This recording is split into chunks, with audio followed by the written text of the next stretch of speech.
You know what time it is? Cologne time. Whew. Oh man, I love these quick spin transitions. Now to the show floor. Almost there, but no GPU yet. We'll see. Ladies and gentlemen, soon I'm gonna see the Nvidia RTX panel. Wow, so that is the new RTX from Nvidia. Pretty exciting stuff, but let me explain everything to you right after this. The new Mastercase MK750 keyboard comes with a comfortable magnetic wrist rest, beautiful RGB light bar on the perimeter, and per-key lighting control with a variety of Cherry MX switches and a bottom Type-C connection. Cooler Master doing it right. Check it out below. So here's a funny thing, my name tag is spelled wrong. Usually my last name is misspelled, but first time it's my first name that's misspelled. And how do you say it, Kyle? Demerty. Demerty. I'm Demerty for today. Demerty. Demerty. Everyone put Demerty in the comments. Just nothing but Demerties. No. Do you know Jensen Wang?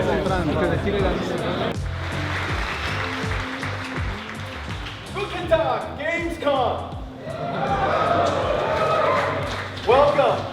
Oh my good people, wow. So the new RTX series has finally launched. We have pretty much, the basic information out of it, and I can guarantee the new RTX 20 series are definitely the cards for the future. And so we have the RTX 2070, the 2080, and the 2080 Ti. They're supposed to be on the shelf on September 20th, but only for the 2080 and the 2080 Ti, because the RTX 2070, while everyone is excited about the GPU, is not yet available.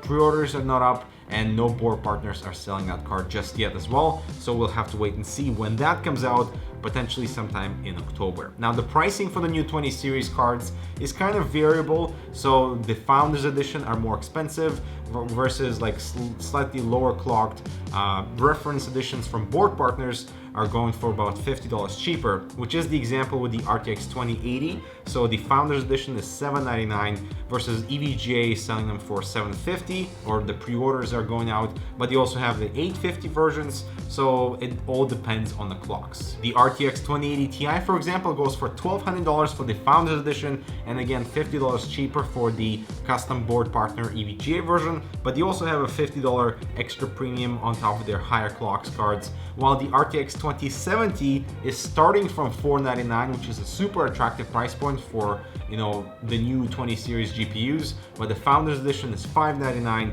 and you cannot pre-order that just yet, but still you can see there is that price fluctuation between Founders Edition and reference cards. Now for the basic specifications, the RTX 2070 is running 2304 CUDA cores at 1620 MHz on the boost with 8 GB of GDDR6 memory.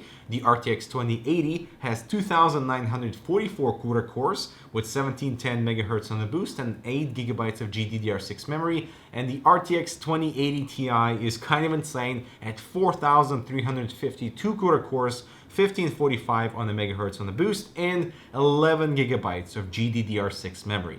Insane. And obviously we'll find out how they perform in games versus the previous Pascal architecture, but the new Turing architecture seems promising because of the new RTX platform. And this is pretty exciting because now we have new hardware on the actual die that handles specific tasks with regards to AI and ray tracing. So we have new tensor cores and new RT cores that will handle those particular tasks very well, and while we still have the regular graphics pipeline through CUDA cores and it handling compute very well. And these new tensor cores and RT cores seem to be so important to move the whole visual industry forward within gaming, because that way we can have photorealistic, life realistic light reflections, right, refractions within your scene. So it is based on texture, based on other objects within your environment, and that is pretty amazing to see in some of the demos that they've showed, like Battlefield 5, and actually seeing fire reflecting off a hood of a metal car,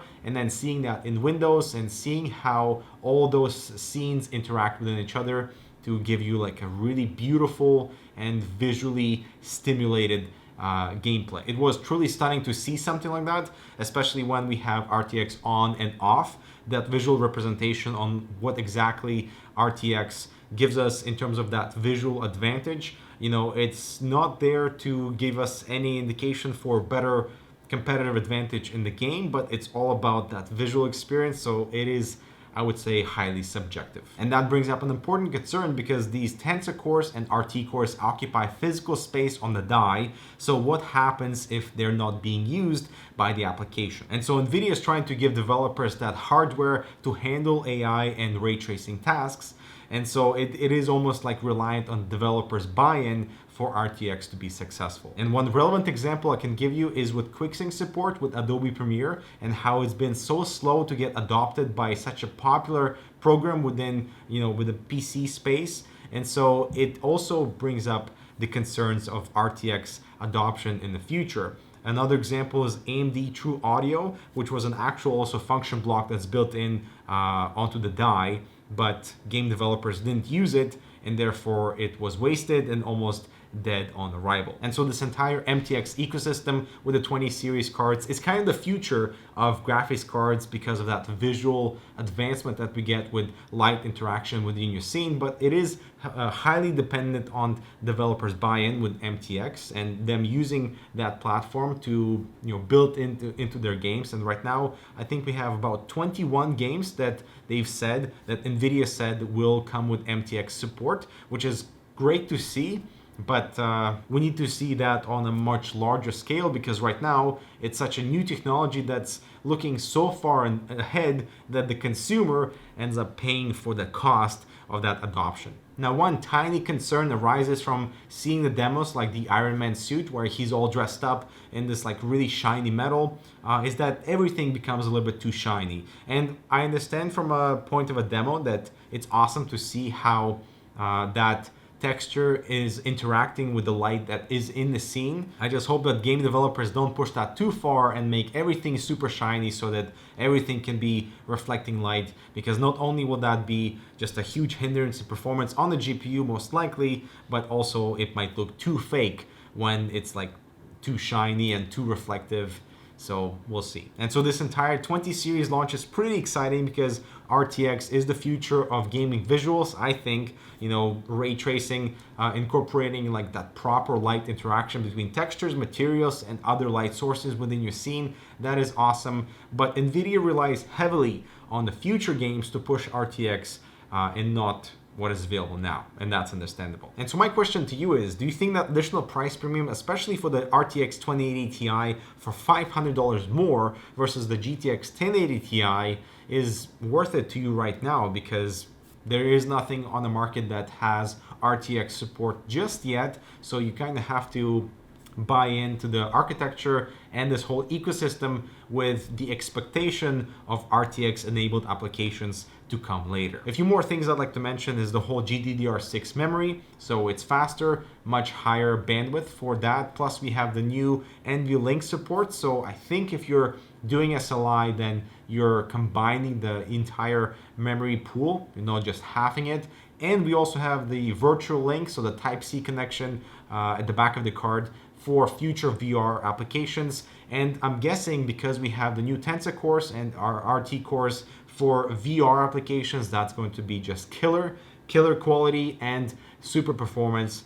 And yeah, overall, I think they're preparing to go into the direction where the industry is just about to turn, and it seems like Nvidia is there first. I also would love to hear what you think about the new shroud design for the Founders Edition. Dual fans, kind of like that flat section in the center, illuminated logo, of course, and that backplate. But now, because we have two fans, the backside of the card is closed, so the air will be exhausted through the top of the card where the GeForce text is located with the RTX. So it looks okay, but yeah, let us know what you think. All right, guys, so that is the RTX 20 series from Nvidia. Pretty exciting stuff, and we'll just have to wait and see how those new Tensor and RT cores are utilized and how they are wasted outside of this whole RTX arena in regular games that don't utilize that stuff. But you'll have to wait and see. So make sure to subscribe, check out this other relevant content, and we'll see you in the next video.